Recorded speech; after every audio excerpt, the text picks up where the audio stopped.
So was it just me, or did the Goblin King look like Jabba the Hutt had a baby with an elephant? Merry Christmas and Happy New Year to one and all. um, yes, so today I'm talking about the church on Ruby Road, which is the Christmas special this year. First Christmas special since 2017, and yeah, actually for a festive special, it's one of the more cheerful ones, considering that despite having some not so cheerful bits where Ruby.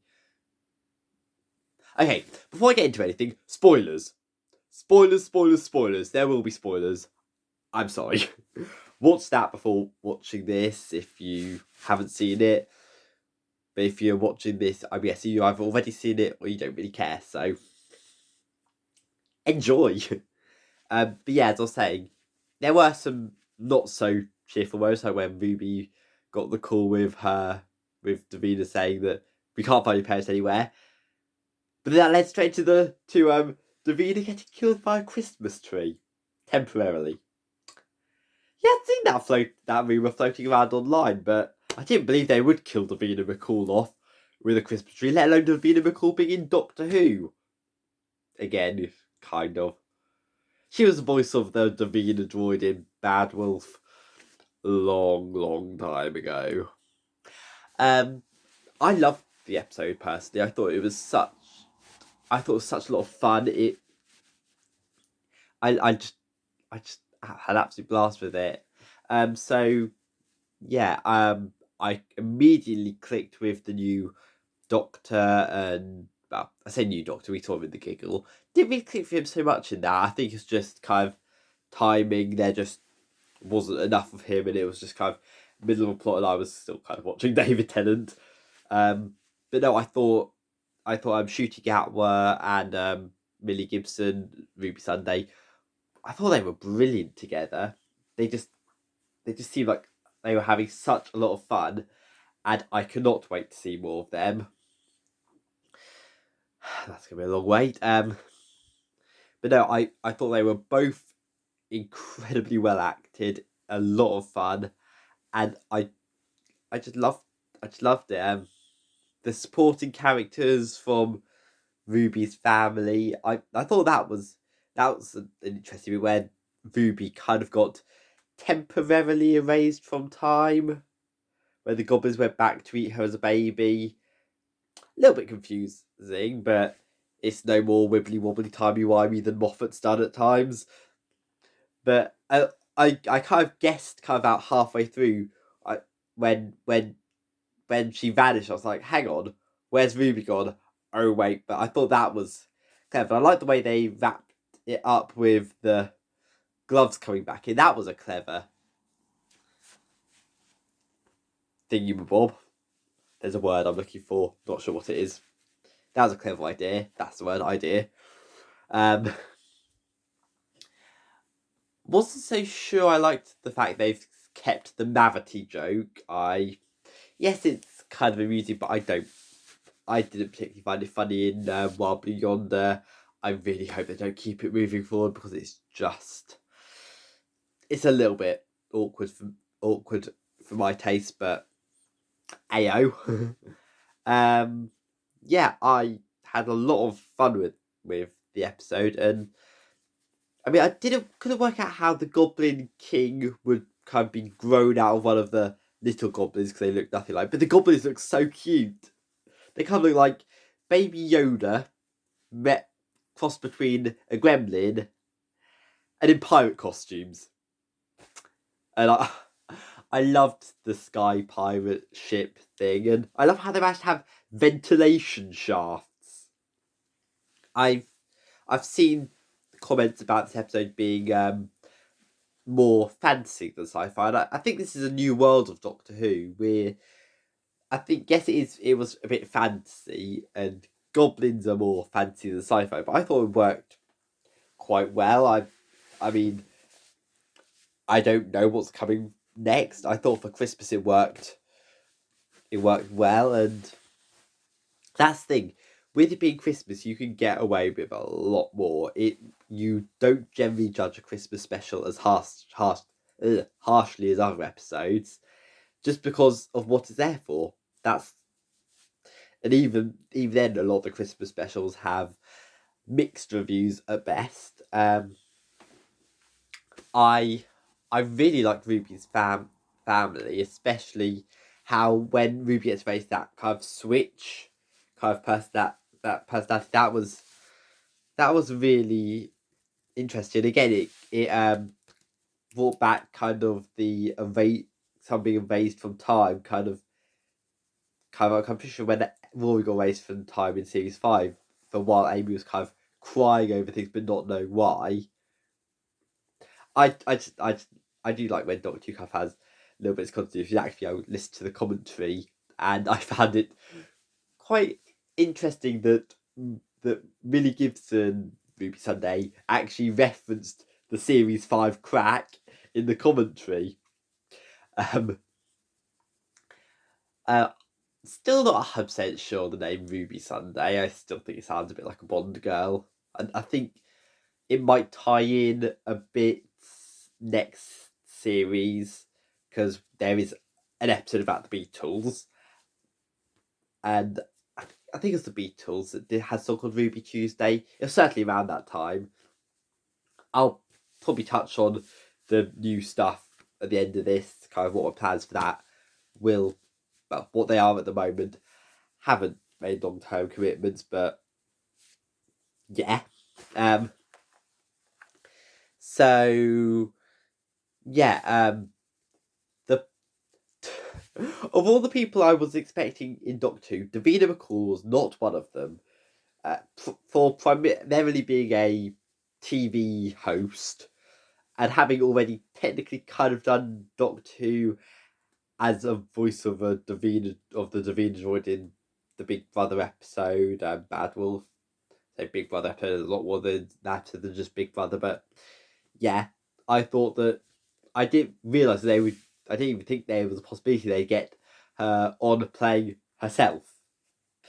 And I thought she was good. I mean, I don't know much about her. I've not really seen much she's done, but that's just me.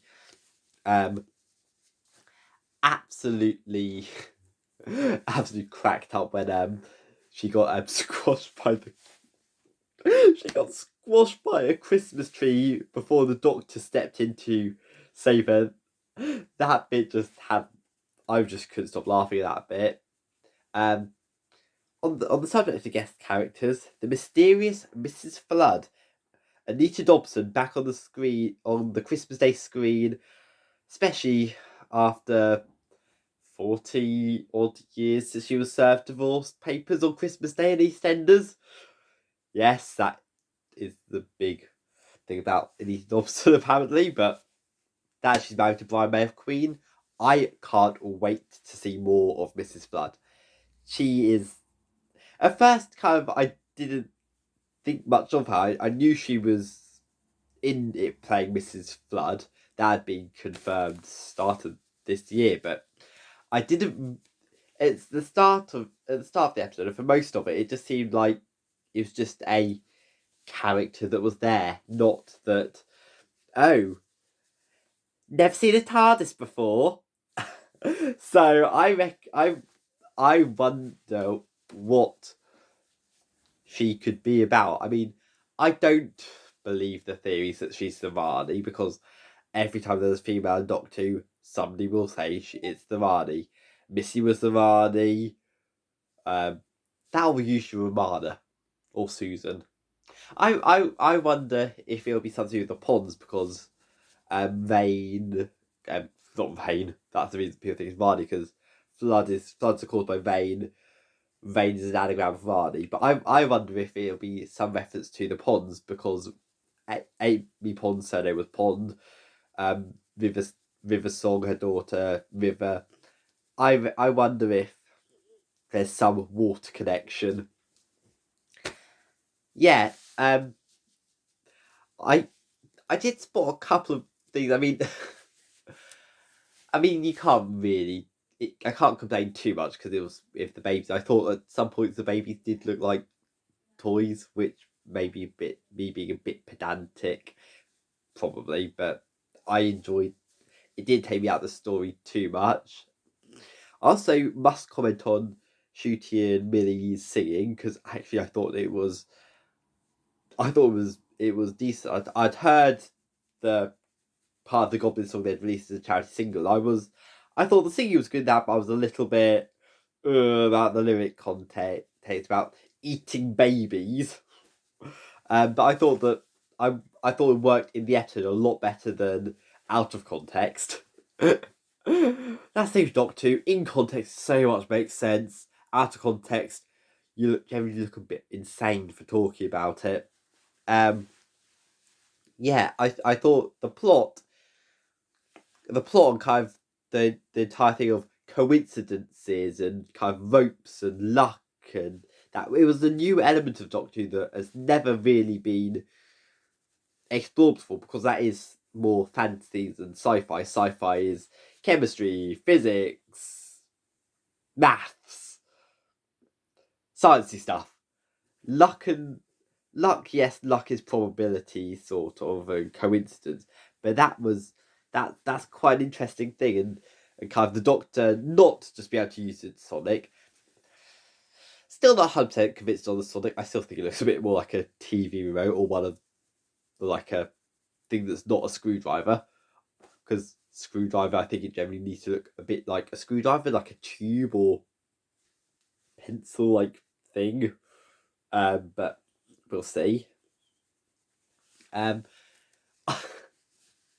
bit where the Doctor got stuck in giant inflatable snowman thing was quite amusing, especially when the lady revealed that no, this is a baby pram at midnight. This is my shopping. There's a lot of moments in the episode that made me laugh quite a lot, and I can't wait to see how this storyline will get explored more in the next series or 2, or however long.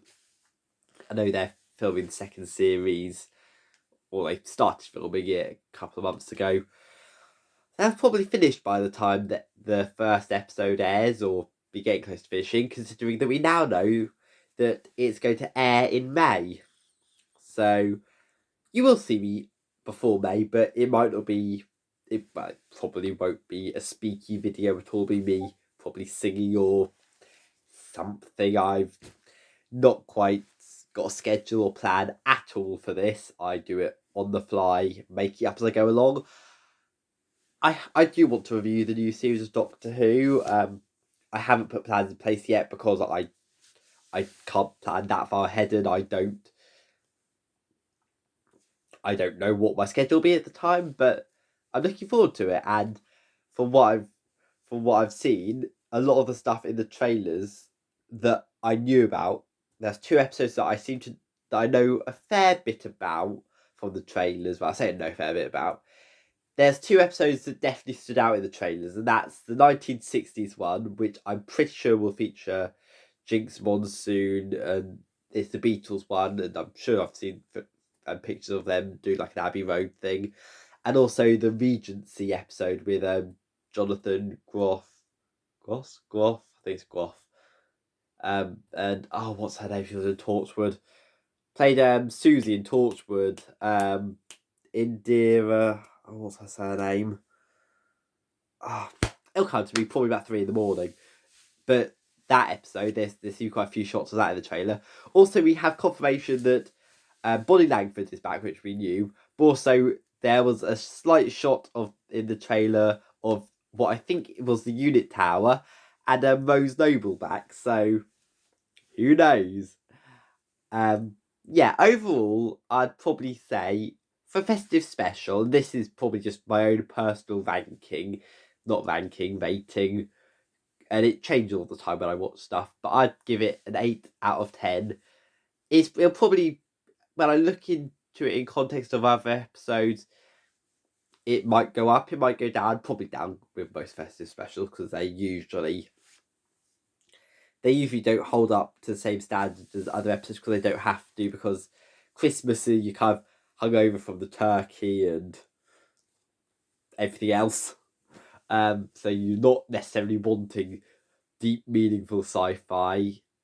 As I said with Wild Blue Yonder, I think Wild Blue Yonder was, for 60th anniversary episode, a bit of a strange one, but it would have been a great episode around kind of the later part of a series. So who knows?